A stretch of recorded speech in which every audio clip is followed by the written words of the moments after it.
Hello and welcome to another episode of Author Talks with Liturgical Press. I'm Kristen Roskis and I'm on the marketing team. And today I'm talking to Susan Pitchford about her new book, The Paradox of Poverty. Susan Pitchford is a retired sociology professor who spent 20 years teaching at the University of Washington. She now focuses on writing, speaking, preaching, leading retreats, and offering spiritual direction. She's an author of several books and a regular contributor to Give Us This Day. Her new book, The Paradox of Poverty, examines the ways in which Christians have understood poverty of spirit and the traditions that have formed around their attempts to follow Jesus on this radical path. Let's get into the conversation.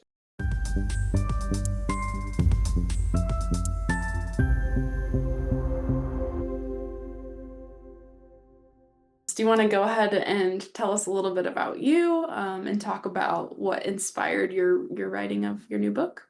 Well, I am a third order Franciscan, which means that I'm a professed member of an order that tries to live the Franciscan way in the world. You might say secular Franciscan. And so poverty, simplicity, these are core Franciscan values, right? I mean, Francis and Clare were both infatuated with the idea of poverty. And so, that kind of raises the question of why. I mean, like, why did they think this was such a great thing? Nobody else seems to. And so, my last couple of books explored similar themes of suffering and going through things that seem to diminish us. And so I've been kind of working on this idea for a while now, and I kind of realized one day that both in my church teaching and in my university teaching as a sociologist, all of my talk was about human suffering and the results of human suffering, the implications on a spiritual level, particularly in church settings, of course. And so, I was getting kind of obsessed with the subject, and that was a sign to me that I probably needed to write about it. I mean, I don't tend to write about things that I know all about, that I have all figured out. I write about the things that I'm wrestling with, and then I hope that the result of that will be something that might help someone else who's asking similar kinds of questions. That's awesome. So I think people might be a little confused when they initially see the title of your book, Paradox of Poverty. What can you tell us broadly about the aim of your book and maybe like what the title means without giving too much away?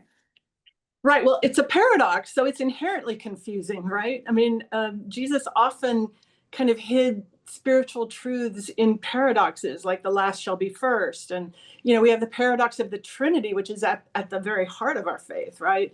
So this book is an attempt to understand Jesus' paradoxical statement in the first of the Beatitudes: blessed are the poor in spirit, for theirs is the kingdom of heaven. And so it was a really strange thing to say. I mean, nobody really wants to be poor in spirit, whatever it means. And I can come back to that in a sec. But, if you ask parents what they hope and dream for their children, a full 0% will say, I hope that they'll be poor in spirit, and yet Jesus tells us that is the way to happiness, to in Greek it's makarios, to happiness or even luck, just blessedness. I use a broad definition of poverty of spirit. So basically the idea is that anything that chips away at our sense of self-sufficiency and control, anything that feels like it's diminishing us, or any sense we have that there's something or someone that we need and we don't have, that's an experience of poverty for me. And so that includes poverty of wallet, but also poverty of spirit goes a lot further than that. So grief, illness, injury, disfigurement, addiction, like all kinds of things can bring us to the end of our own resources and, challenge the sense that I've got this, right? So generations, in fact, centuries of Christians have been trying to figure out why did Jesus call those experiences blessed? because it's not self-evident. And so what I've done in the book is do a kind of inventory of some of those through the Christian history. So starting with the scriptures themselves, and then moving to the desert fathers and mothers, who clearly put a premium on poverty, through the Middle Ages. So I look at the Franciscan movement and some others as well, right up until the present day. I have a chapter on liberation theology and the poverty of discrimination, of racism. And the last one is the 12-step tradition, which I find intriguing because in the 12 steps, the healing begins with the acknowledgement that I'm totally powerless and I cannot control any of this, and I need help. So it looks at both the personal experience of poverty, but also corporate experiences of poverty, like racism, like gender, is one of the medieval focused chapters. So yeah, all of these things bring us, as I said, to the end of our resources and push us to seek God. You were kind of giving us a little overview, but is there a particular example of one of these things you've already said, poverty, or lack thereof, in terms of like on the televangelists or prosperity? Oh yeah, there's so many great stories, right? So let's start with the not poverty crowd. The blessed are the not poor in spirit. One of the memorable examples that I include in the book is Jim and Tammy Faye Baker, and maybe you've heard of them.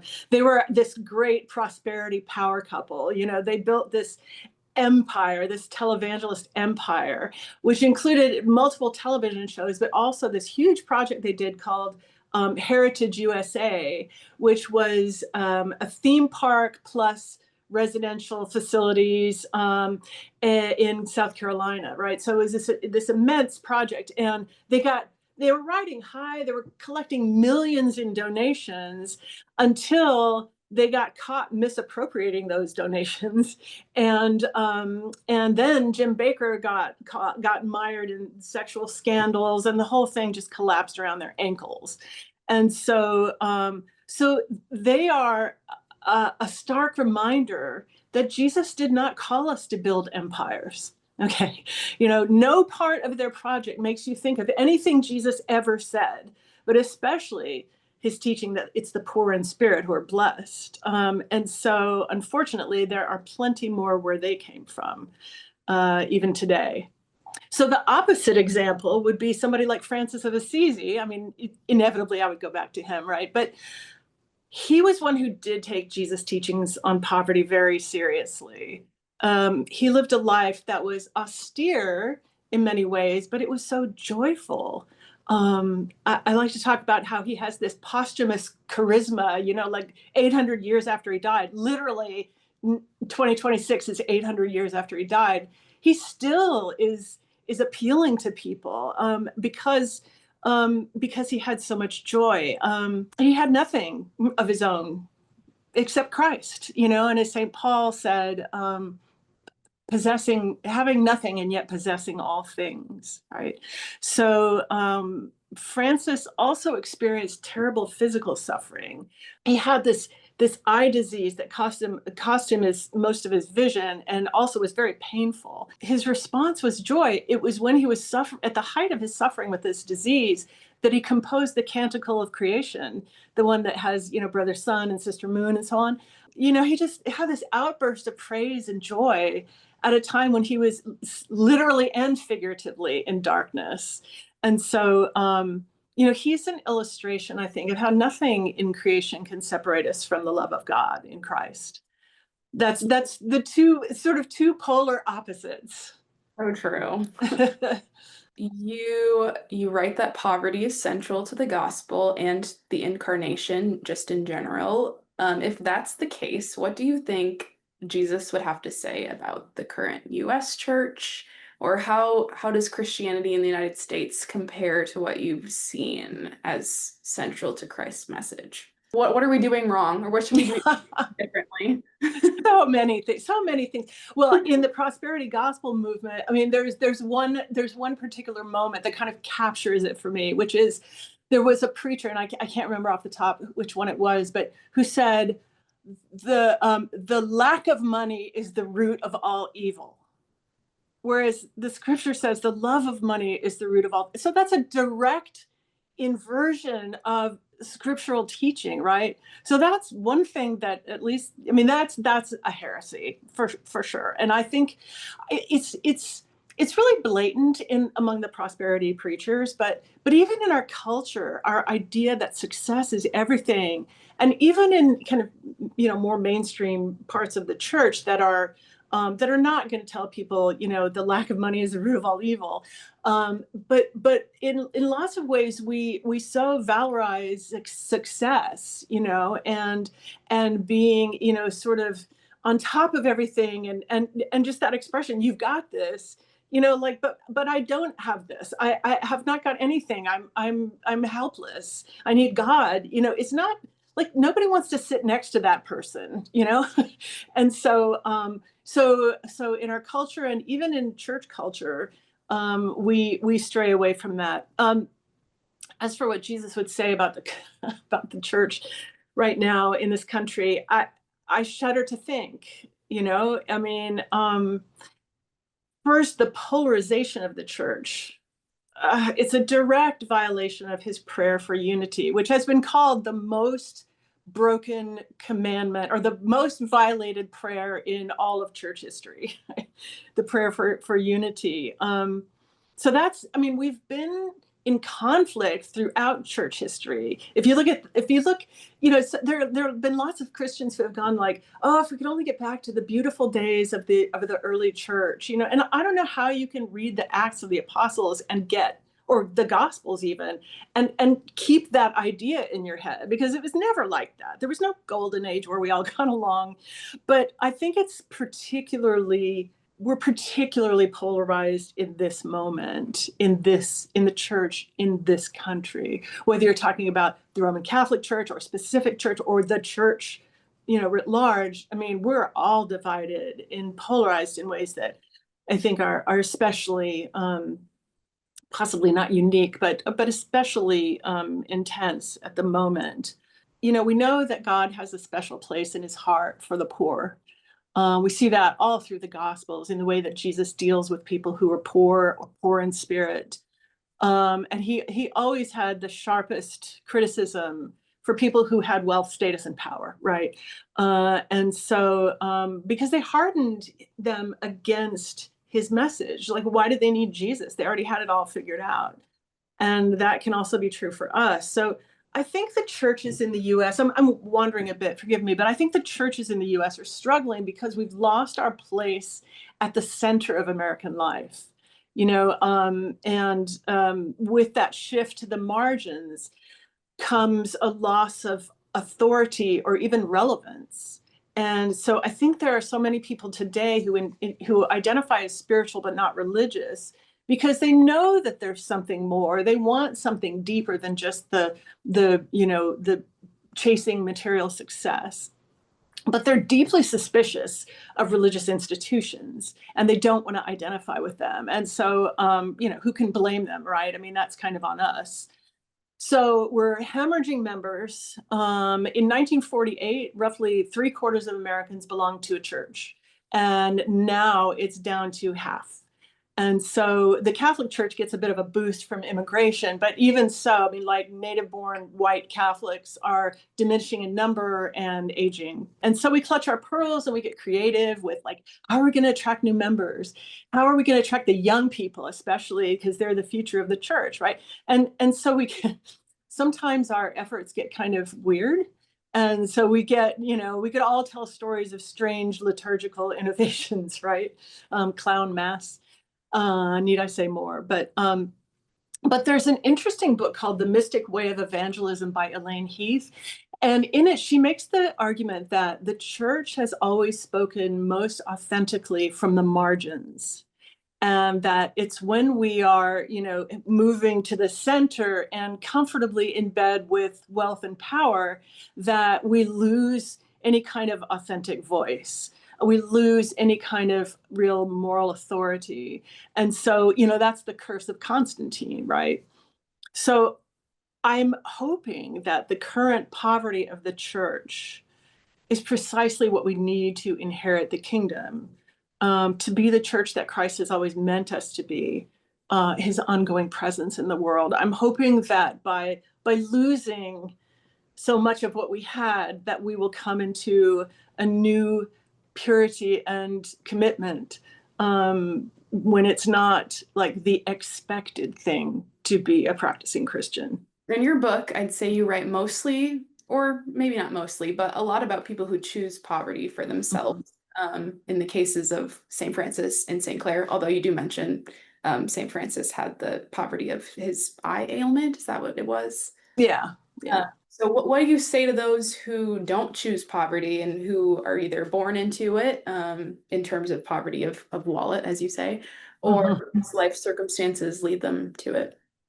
Yeah. So I'm a sociologist, and I am in no way interested in romanticizing or spiritualizing away the very real suffering of people who have no choice, whose Mhm. poverty comes about not because they've, embraced the process of kenosis, of self-emptying, or being whittled down for the sake of Christ, but people who are poor because of the selfishness and greed of people who have wealth and power. Like, that is not holy. There's nothing holy about that. I mean, it may be holy on the end of the victims if they can come to God with all that suffering. Hopefully they will, and they will find, comfort there. But there's no part of imposed poverty that is in any way a positive thing. So, whatever poverty of spirit we experience, if we're not actively doing things to relieve the suffering of our neighbors, then it just becomes a little private spiritual joyride and nothing more. And I do not think that God is impressed with that. So, so it's real. I really try to make this clear in the book that, it's not. I'm not somehow, talking about the wonderfulness of people who live in inadequate housing and drink impure water and all of that kind of stuff. I mean, that is not what this is about at all. In fact, I'll just add this: I spent my whole career teaching about racism and inequality of various kinds, modern slavery, and all kinds of things that are taking very seriously the suffering of people like that. And I forced a few generations of students to take a long, hard look at that and not look away, which is what we mostly want to do. So this is not that. This is a different kind of poverty that I'm focused on here. Are there specific people who you think might benefit most from reading your book? Is there a certain group of people or set of readers you had in mind while writing? Absolutely, yes. The people I really want to speak to are those who are experiencing some kind of poverty of spirit, and they conclude that they have fallen out of favor with God. Like John of the Cross taught us that oftentimes that darkness and aridity, the dark night of the soul, um, that is not a sign that we're doing it wrong, that God is fed up with us. But that it may be an invitation into a deeper and more intimate relationship with God. I don't think enough people know that. I don't think the churches have taught that systematically. I mean, you get it a bit here and there from, people like me who are always flying that flag, but the church, I don't think really systematically teaches people about experiences of spiritual darkness, of feeling like God is absent, like everything's, like all the wheels have fallen off and God doesn't care. And so I want to speak to those people and say, take heart. God cherishes you. I mean, the other side of blessed are the poor in spirit is for they shall inherit the kingdom. What does it mean to inherit the kingdom? What even is the kingdom? I mean, that's very complex. But the part that I focus on is knowing ourselves as beloved in God's eyes, to know that, to know deep down that we're cherished by God is blessedness. And so I want my readers to get that. You are a secular Franciscan. How do you incorporate poverty of spirit into your own life? Although I'm kind of learning that it's not something you necessarily choose. Yeah. What does that look like for you in your life? And do you have any advice to those maybe who are, I don't know, looking to be more humble, more poor in spirit, or whatever that might look like? I had an experience in my when I was very young of renouncing all of my possessions and giving them away and like trying to do the literal, yeah, I did. And what I found out was that I had to rely on poor people to support me. And that was not very helpful to anybody. It was just a kind of gesture that Yeah. made me feel righteous, but didn't do anything for anybody. In the book, I talk about my evolving sense of the significance of poverty. So at first, when something made me feel less than, I just suffered. My inner critic was just merciless and would tell me how inadequate I was, and I would agree. And so that was kind of the first bit of it and the bit of the journey. And then, but then I started to see something in my inadequacies that could be potentially spiritually significant. In other words, I stopped praying, oh God, I just feel like such a loser. And I started praying, I feel my poverty right now. If I could name it as poverty, then it had some significance. And I compare it in the book to sort of starting to think about the negative things in our lives, not as just bad things that happen to us because life is unfair, but sort of carrying our cross. We start thinking that way, things change a bit. It's a different lens. I later began to actively consent to things that exposed my weaknesses, like getting a cancer diagnosis. I began to say things like, I would love it if you would take this away, but if it's your choice not to, I fully consent to it. Because as I was starting to understand the idea of self-emptying and poverty, I felt that I started to feel that these became important milestones in my own journey into God's heart. And so, they kind of shear away all the frills and all the baggage and everything and make you sort of aerodynamic as you sort of fly into God's heart. And so I started to, it would be a stretch to say I welcome them, but, I do see them as ways to become closer to God. And that changes everything. Yeah. So it's not like I'm choosing to be poor, I'm choosing to be impoverished. It's like reframing these kind of negative things in our life. Exactly. Exactly. I mean, life has offered me plenty of opportunities to embrace poverty in that sense. And Mhm. so I haven't really, I mean, I'm not a very ascetic person. I don't do a lot of fasting and I live a pretty comfortable life in a lot of ways, but life has still brought me plenty of hard times. And so those have become rich to me, not always pleasant, but rich. That's I really think the gift of poverty is that it draws us down to the spiritual depths. But think of the psalm that says, "Out of the depths have I cried unto you, O God." It's like that is when we really need God and we seek God with desperation. I think there's a real gift in that, although it doesn't necessarily feel like one at the time. Often we see these things most clearly in retrospect. yeah. Yeah.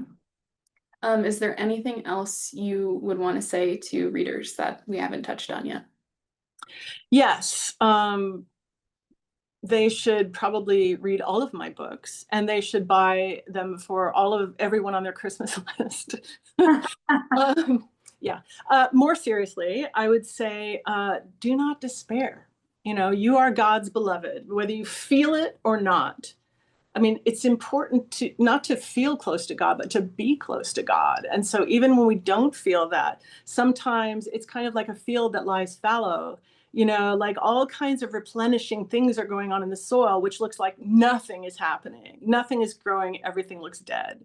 And so, some of my greatest heroes in faith have been through these experiences, like St. Paul, who said, he was the chief of sinners, or Henry Nouwen, Brennan Manning, people who had really known deep this almost despair and who came out of that knowing that they were beautiful in God's eyes, and that their poverty had given them a humility. It's funny, actually, when St. Francis writes about poverty and humility, you often can't tell which one he's talking about at any given time because they're so closely aligned. So that humility is so beautiful in God's eyes. I mean, I think it makes us irresistible. So